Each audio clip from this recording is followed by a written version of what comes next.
ناظرین، وطن عزیز میں دہشت گردی کے حوالے سے صورتحال مخدوش سے مخدوش تر ہوتی جا رہی ہے۔ آج اپنے پروگرام میں اس پر بات کریں گے۔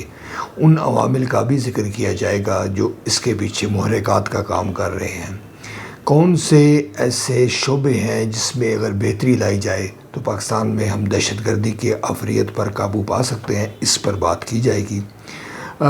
دنیا بھر میں جو ٹیررزم کے حوالے سے جو محکمہ اعداد و شمار جاری کرتا ہے اس کا نام ہے گلوبل ٹیررزم انڈیکس۔ اس کے اعداد و شمار جو ہے یقیناً ہمارے لیے چونکا دینے والے ہیں، خوفناک ہیں، الارمنگ ہے۔ 163 ممالک کا سروے اس نے کیا ہے۔ اس سے قبل پاکستان کا چوتھا نمبر تھا، مگر اب ہم دوسرے نمبر پر آ چکے ہیں۔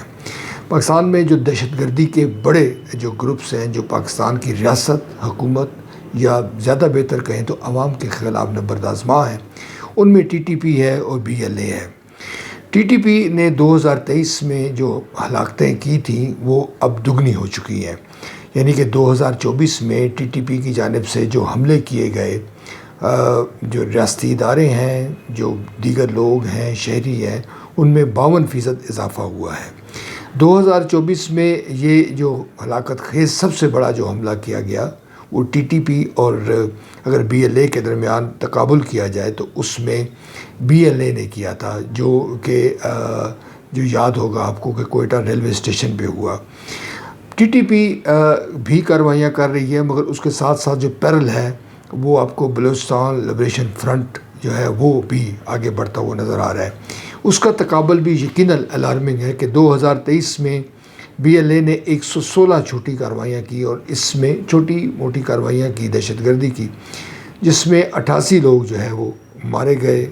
2024 میں بی ایل ایف نے یعنی سیاسی عدم استحکام جو اس وقت ہمارے ہاں موجود ہے اس کا فائدہ اٹھاتے ہوئے 504 حملے کیے، جن میں جو ہلاکتیں ہیں وہ 388 افراد مارے گئے۔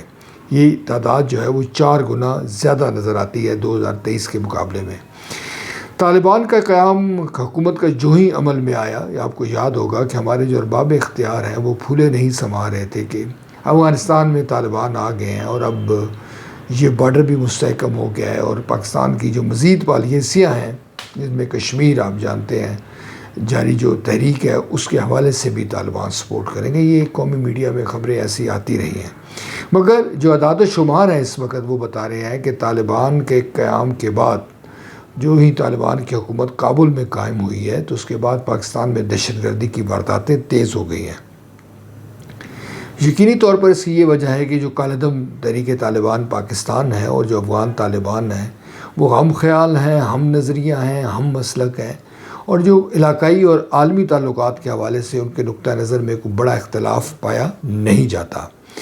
اب جو کرنے کی ضرورت ہے ماہرین کے مطابق کہ پاکستان کو فوری طور پر فوجی، سیاسی، سماجی و اقتصادی شعبوں میں اقدامات اٹھانے ہوں گے، بہتری لانی ہوگی۔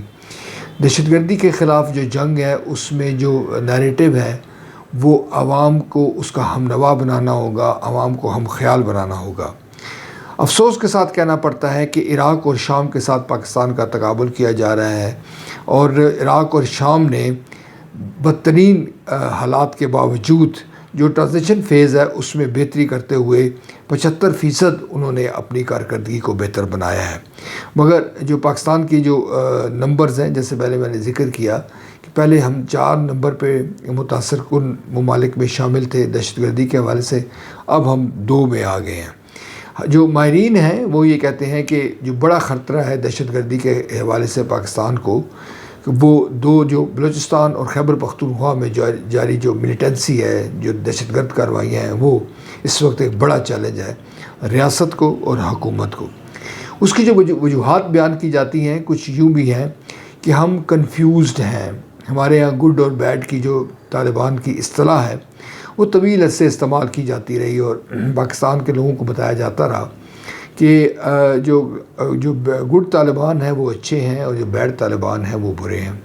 اس کی تشریح لوگ مختلف یہ بھی کرتے رہے کہ جو حکومت کے ساتھ نبرد آزما نہیں ہیں وہ گڈ طالبان ہیں، اور جو حکومت سے نبرد آزما ہیں وہ بیڈ طالبان ہیں۔ مگر لگتا یوں ہے کہ اس حوالے سے بھی ہماری جو پالیسی ہے وہ ناکام رہی ہے۔ یہ ایک الارمنگ صورتحال ہے، اور دنیا میں جب تک امن نہیں ہوگا اس وقت تک معیشت بہتر نہیں ہوگی۔ ہونا یہ چاہیے، جیسے کہ اس پلیٹ فارم پہ بارہا ذکر بھی کیا جا چکا ہے کہ ہماری جو حکومت ہے، ہماری جو اپوزیشن ہے، وہ مل بیٹھے، بلکہ تمام جو سٹیک ہولڈرز ہیں، ریاست کے تمام جو ستون ہیں، وہ اگر مل بیٹھیں گے، باہمی گلے شکوے دور کریں گے تو یہ مسائل حل ہو سکتے ہیں۔ مگر اگر ہم یہ کہیں گے، اگر کوئی ایک طبقہ، کوئی ایک شعبہ یا حکومت یا اپوزیشن ہی خود کو عقل کل سمجھنا شروع کر دے گی تو اس کا نتیجہ آج بھی تباہ کن ہے، اور مستقبل کے حوالے سے بھی اگر یہی پالیسیاں جاری رہتی ہیں تو یقینی طور پر وہ تباہ کن ہوگا۔